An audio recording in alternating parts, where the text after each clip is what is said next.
Hello বন্ধুরা, আবারও চলে এসেছি অ্যাপি ভূমিকা তোমাদের সামনে হাজির। আর আজকে নিয়ে চলে এসেছি কি দেখো তো, এইটা হলো মোচা ঘন্ট। ছোলা দিয়ে আর চিংড়ি মাছ দিয়ে মোচার ঘন্ট হয়েছে। কোন মোচা বলো তো, কী মোচা এটা? কলা গাছের মোচা, বুঝতে পারছো? কলা গাছ, কলা গাছে কলা হয় সেই মোচা।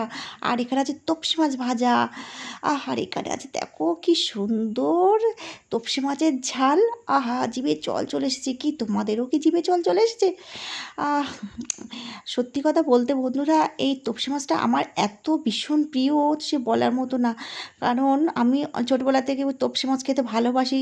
আর এত বেশি দাম, প্রায় 1000 টাকা কিলো, বুঝতে পারছো? খাসির মাংসর থেকে দাম বেশি। তো আমার অনেক অনেক বছর পরে এই তপসি মাছ খাচ্ছি, তো খেতে পারি না এত দাম বলে।